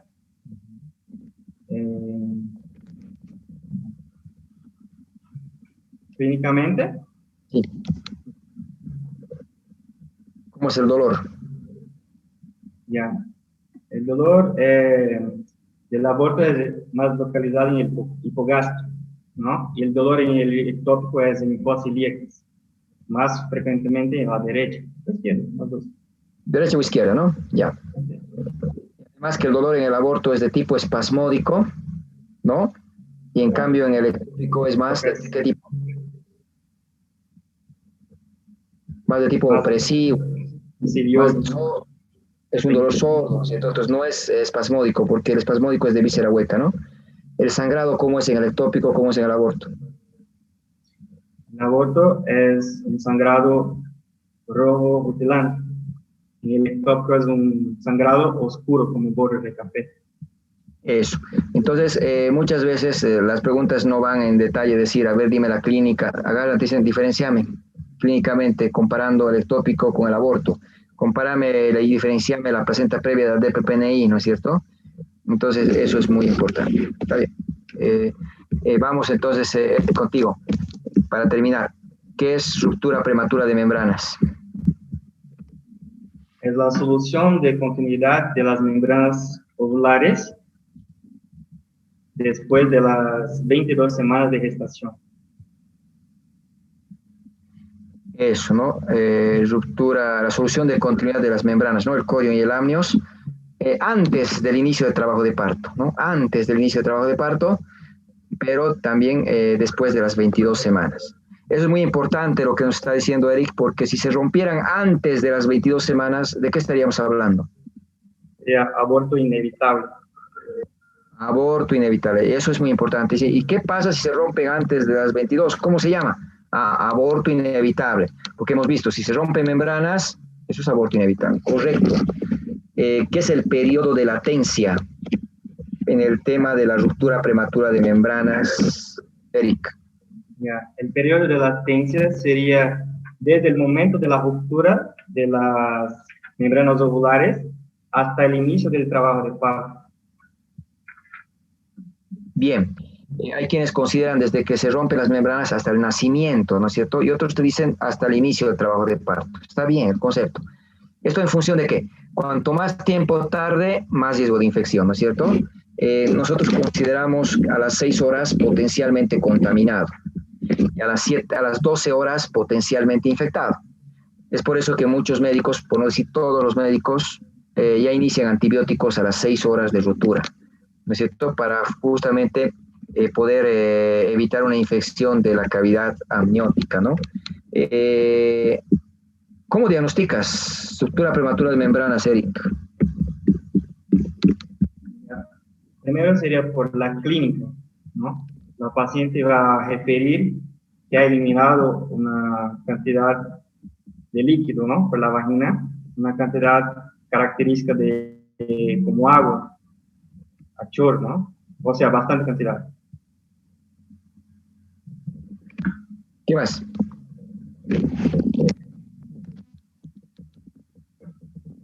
Puede empezar contracciones, ¿no? Puede tener contracciones, Ya. dolor. ¿Qué más?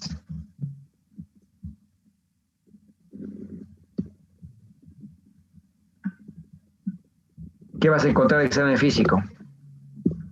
En el examen físico, al examen especular se puede observar la salida de líquido y también se puede hacer maniobras, ¿no? La maniobra de Valsalva, que se va a pedir para el paciente toser para aumentar la presión intraabdominal y así va a salir más líquido, ¿no?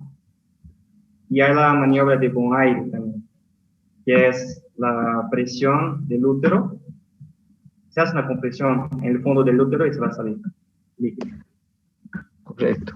Entonces no se olviden, si dicen, no, ¿cómo diagnosticas la ruptura de membranas? Así, la paciente refiere pérdida de líquido, ¿no? Y vamos a realizar el examen donde se puede ver una reducción de la altura uterina, ¿no? Disminuye la altura uterina.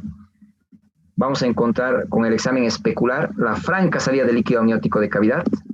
¿Cómo saben que es líquido amniótico? ¿Cómo te darías cuenta que es líquido amniótico? Líquido amniótico, macroscópicamente tiene un olor a lavandina, pero para ser más específico tenía que hacer un examen microscópico, ¿no?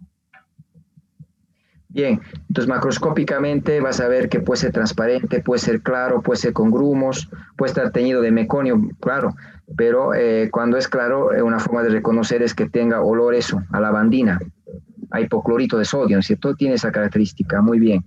Generalmente en la anamnesis la paciente dice que ha salido líquido hasta la rodilla, hasta los pies, hasta el suelo, ¿no es cierto? Entonces ahí pensamos en ruptura de membranas. Hago el examen especular, veo la salida de líquido. Si no observa la salida de líquido, le pido a la paciente que tosa. Eso es la maniobra de Valsalva, no pueden olvidarse. Eso aumenta la presión dentro del abdomen y ayuda a que salga, ¿no es cierto?, el líquido. puedo hacer la maniobra de Tarnier. Tarnier es hacer un tacto vaginal para empujar la cabeza hacia arriba. O bien, por vía abdominal, empujamos la cabeza hacia arriba. ¿Para qué hacemos eso? Si empujo la cabeza hacia arriba, abro espacio para que pueda salir el líquido. O bien la maniobra de Bonaire que ha dicho su compañero, que empujamos el fondo del útero, ¿no? Al empujar el fondo del útero favorezco a la salida del líquido. Pero no se olviden, es mejor decir examen especular, observo la salida del líquido. Si no saldría, hago la maniobra de Valsalva, le pido a la paciente que tosa, eso va a favorecer a que salga el líquido. O bien rechazo, empujo el fondo del útero para favorecer la salida, ¿no? Si no habría mucho líquido que se pueda evidenciar o no se ve la salida del líquido, puedo hacer algunas maniobras, algunas pruebas de confirmación, ¿no es cierto? Lo que nos decía, hay que examinar. A ver, ¿quién nos va a ayudar?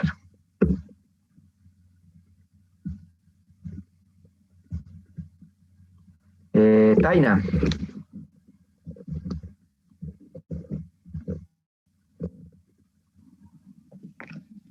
Doc, ¿Qué pruebas de examen complementario le puedes realizar? Ya le hemos hecho maniobra de Valsalva, le he hecho Tarnier, le he hecho Bonaire. Parece que hay muy poca pérdida de líquido. Lo que necesito es confirmar si realmente es líquido o es orín o es flujo, por ejemplo, ¿no? ¿Qué le puedo realizar? ¿Qué pruebas le puedo realizar? puedes realizar el papel de la nitracina, la cristalografía, el barrido celular, busco alfa-fetoproteína, igual fosfatidilglicerol también puedo buscar.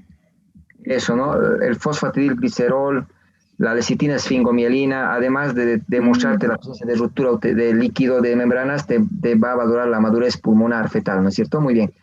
Entonces, está bien. Cuando hagan las pruebas, no se olviden. Cristalografía, porque eso hacemos en el hospital, porque eso es fácil de realizar. La prueba del pH, no pueden olvidarse, ¿ya? Y la ecografía, que no pueden olvidar pedir. Ya 3 pruebas que sí o sí tienen que hablar en su examen. Si recuerdan, me parece muy bien, células naranja, prueba del cambio de color, ahí el fosfatidilglicerol, lecitina, que son pruebas más difíciles de realizar en nuestro medio porque no hay un laboratorio que nos pueda favorecer en ese aspecto, ¿no? Y si hay, son pocos los que abordan algunas pruebas que hemos descrito. Está muy bien, pero no pueden olvidarse cristalografía, prueba del pH y la ecografía como parte de sus estudios. Y el hemograma y el PCR más que vamos a hablar, ¿ya? PCR más. A ver, cristalografía, ¿cómo se hace, Taina? La cristalografía es un método microscópico, se toma una muestra del fondo de saco y a la microscopía lo que se ve es una formación en hojas de helecho, es la característica del líquido amniótico. Eso, una espéculo, tomo una muestra, le coloco la placa, se seca en el ambiente, lo llevo al microscopio. El bioquímico me lo va a enfocar y tengo que ver esta cristalización como hojas de helecho. Muy bien. Ya después de que la mucina ha reaccionado con el cloruro de sodio y ha provocado, bueno, eso es la parte teórica. Lo importante es eso, describir, que se observan las hojas de helecho. Muy bien. ¿Qué podría no permitirme ver estas hojas de helecho? Que haya sangre, que haya flujo, ¿no es cierto? Que me va a tapar. Sí. Entonces nos da los falsos negativos, ¿no? Que digo, no hay hojas de helecho, no está cristalizando, no hay ruptura de membranas. Sin embargo, también cuando pasa 4 horas, ya no se forman estas hojas de helecho. Hay estudios que incluso nos dicen a la hora ya, incluso. Entonces, difícil que te pregunten falsos positivos, falsos negativos, valor predictivo positivo, valor predictivo negativo de una prueba. Sí, la descripción y cómo la interpretas. Muy bien. ¿Cómo es la prueba del pH? Se utiliza la nitracina, es como una reacción química, ¿no? El papel de nitracina reacciona a un pH alcalino, mayor a 7.4. Quando existe alcalinização, porque é o que hace el líquido amniótico na vagina, não alcaliniza, cambia de color a azul. Ya. ¿Cuánto es el pH de la vagina?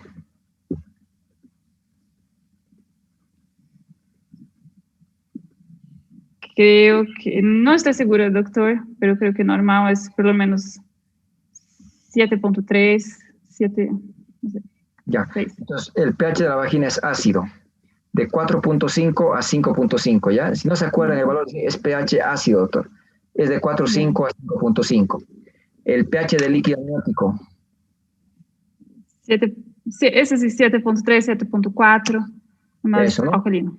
Exacto, entonces el pH del líquido amniótico es alcalino, ¿no es cierto? Y vamos a considerar justamente que es de 7 a 7.5, es alcalino, y que si hay ruptura de membranas, ese pH alcalino va a actuar sobre el pH ácido alcalinizándolo un poco, ¿no es cierto? Entonces, pH de la vagina, 4.5, 5.5.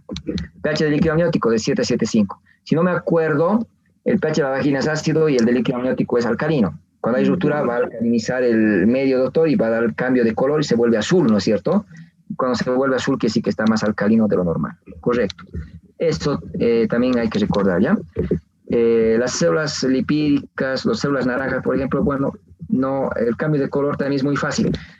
Tomo una muestra del cervix, lo pongo a la placa, lo pongo al calor para que se seque. Si se reseca blanco, es líquido amniótico. Si se vuelve café, es moco cervical lo que he puesto en la muestra, ¿ya? Es una prueba también sencilla que se puede realizar y que también me puede ayudar a poder detectar, ¿no? Pero no se olviden, ecografía. Ecografía. Y si le pides ecografía es para valorar el índice de líquido amniótico. ¿Sabes cómo se calcula el ILA, el índice de líquido amniótico? No sé, Doc. Vamos a dividir el abdomen en 4 partes. ¿Ya? Lo que hace el ecografista justamente es tener como una referencia el abdomen dividiendo en 4 cuadrantes. Y en cada cuadrante lo que va a hacer es medir un bolsillo de líquido.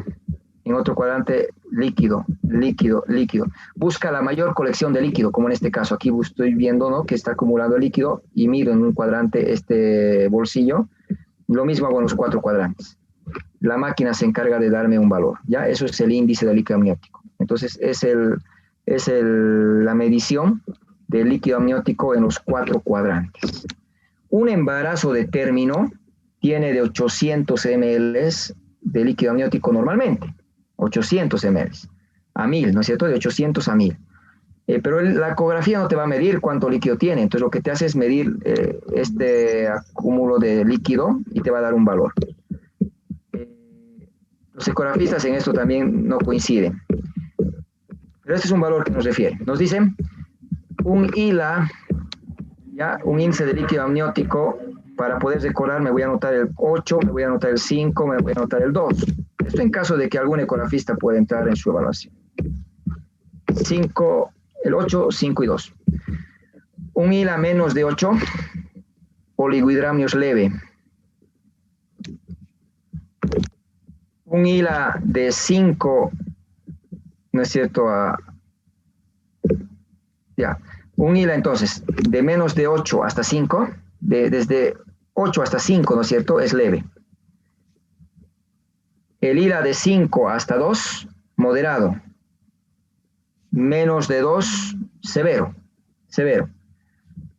Entonces, ¿por qué les digo esto? Porque hay quienes consideran oligohidramnios directamente menos de 5 y te dicen oligohidramnios menos de 5. Oligohidramnios severos si es menos de 2. Y hay otros autores que nos dicen oligo leve menos de 8, y oligo moderado de 5 y oligo severo de 2. Lo importante es que sepas de que el ILA es la medición del líquido amniótico en los 4 cuadrantes y que si es menos de 8 ya consideres que está disminuido. ¿Ya? Si dices un ILA menos de 8, doctor, ya es oligohidramnios. Ya está disminuido el volumen de líquido. ¿Ya? Si te acuerdas de los valores, bueno, eso te sirve para tu vida, para tu profesión. Saber de que cuando es menos de 2, el ILA es un óligo severo. Cuando es severo, el feto se mueve, comprime su cordón y empieza a tener alteraciones en la fetocardia, ¿no es cierto? Puede alterar su bienestar. Ya tiene riesgos, ¿no es cierto? Entonces, mucho cuidado con los óligos severos, porque prácticamente no hay líquido, ¿no? Pero bueno, hay que medir el volumen de líquido amniótico. Le vas a pedir hemograma. pensando en que si hay leucocitosis, desviación a la izquierda, vas a pensar en corioamnionitis, infección por la ruptura de membranas. Le vas a pedir PCR. ¿Qué es la PCR? La proteína C reactiva. Tanto el VES, la velocidad de eritrosedimentación, más la PCR, son marcadores inespecíficos de inflamación. Si tienes presente el PCR y el VES, en una paciente con ruptura de membranas, asume que la infección está en la cavidad amniótica y estás con una paciente con corioamnionitis. Entonces, ¿qué le vas a pedir? Cristalografía, prueba del pH, ecografía y hemograma, para no complicarte la vida. Hemograma. Y si te preguntaran, ¿le puedes pedir PCR? Sí. ¿Qué esperas encontrar? ¿Qué significado tiene? Al ser un marcador de inflamación, me puede orientar a que hay un proceso inflamatorio o infeccioso dentro de la cavidad uterina. Hay una corioamnionitis. Eso lo puedes ir refiriendo, ¿no? No se olviden, eso en relación a la ruptura prematura de membranas. Para terminar, Taina, dime clínicamente los criterios de Gibbs para la corioamnionitis. Los criterios de Gibbs corresponden a un criterio mayor, que sería la fiebre, temperatura mayor a 38, y los criterios menores, que son taquicardia materna, leucocitosis, mayor a 10.000, taquicardia materna, taquicardia fetal, eliminação de flujo purulento via transvaginal e útero sensible que no responde a la uteroinhibición. Bien, entonces no se olviden, en una ruptura de membranas, cuando pasan 6 horas ya hay riesgo de infección. Damos antibióticos justamente para evitar que haya infección. ¿Y cómo voy a evaluar si hay infección? Los criterios de Gibbs o Gibson, ¿no es cierto?, nos van a ayudar. Y es lo que nos ha dicho Taina, ¿no? Un criterio mayor como es la fiebre, que tengo que buscar fiebre en mi paciente. Tengo que asociar a 2 criterios menores, que puede ser, si tengo fiebre, voy a tener taquicardia, ¿no? Como paciente, la paciente va a tener taquicardia. No se olviden que aumentamos 10 latidos a 15 latidos por cada grado centígrado arriba de 37 grados, ¿no es cierto? Entonces, si hay fiebre, hay taquicardia. Si la madre tiene taquicardia, el feto también tiene taquicardia.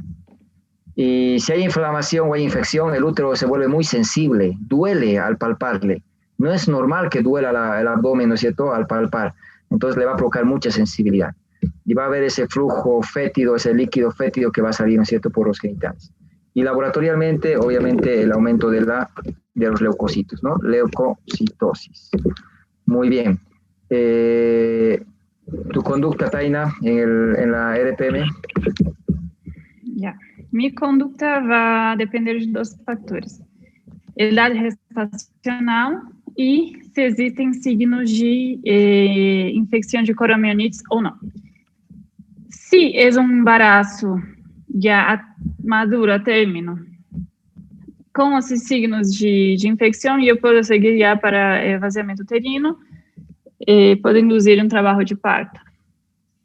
Seria o ideal. Se tenho embaraço entre 24 e 34 semanas, sem signos de infecção, posso tentar uteroinhibir este embaraço, realizar uma autocólise e uma corticoterapia. O objetivo é cumprir a corticoterapia e partir para vaziamento uterino. E também tenho que utilizar uma antibiótico terapia, né? Se o embaraço é menor a 24 semanas ou em qualquer idade gestacional tem signos de infecção, não há muito o que fazer, há que realizar vaciamento uterino. Bien, entonces no se olviden, si te dicen cuál es tu conducta, depende. Si hay signos de infección, interrumpes el embarazo, ¿no? Hay que interrumpir. Independiente de las semanas del embarazo, hay que interrumpir. Si no hay signos de infección, ahí ya entras a la edad gestacional, ¿no es cierto?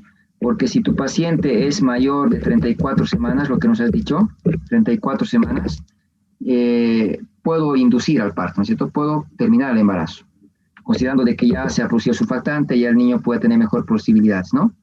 Pero si es de 24 a 34, ahí muy bien. siempre y cuando no haya signos de infección, maduración pulmonar con corticoides, ¿no? 2 días y monitorizo para ver que no tenga infección, ¿no? En el momento que tenga infección, interrumpo el embarazo. Bien, si es menos de 24, no tiene pronóstico, hay que interrumpir. ¿Por qué? Porque obviamente es difícil pensar que puedas prolongar más el embarazo sin que haya riesgo de infección para el niño o para la misma madre, ¿no? Está muy bien, eso tiene que quedar claro.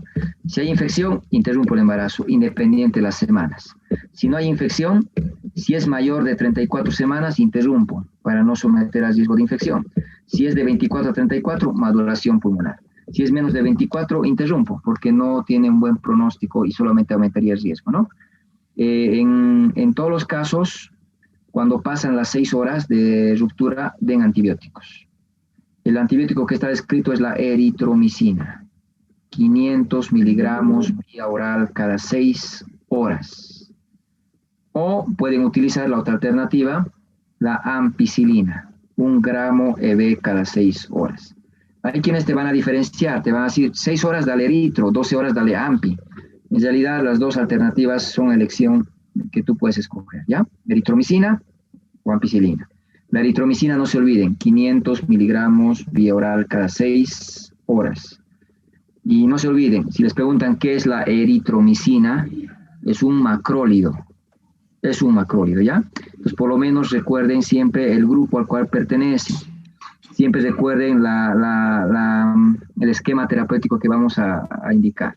La eritromicina la pueden utilizar en varios casos, sobre todo cuando hay reacción de sensibilidad a las penicilinas, ¿no es cierto? Cuando la paciente es alérgica, utilizamos bastante la eritromicina como una alternativa, ¿no?, que hay que considerar. Bueno, esto en cuanto al manejo. No vamos a hablar de la amniinfusión, no vamos a hablar de otras complicaciones que están vinculadas porque no vienen. Hasta ahí es donde tienen que ustedes dominar. Hasta ahí estamos yendo muy bien. Bueno, quedamos aquí. Mañana nuevamente nos vemos a las 11. Vamos a tratar de un poquito acelerar. Ya va a haber menos diapositivas, cada vez va a haber menos. Lo que quiero es que hablen, así como están hablando ustedes. Lo importante no es ver imágenes, no es que yo les ponga un gráfico, no, sino que ustedes hablen y hablen. Y están yendo muy bien, estamos yendo bien hasta ahora. ¿Ya? Están contestando las preguntas con algunas cositas que tal vez les agarro, pero bueno, estamos en términos generales bien.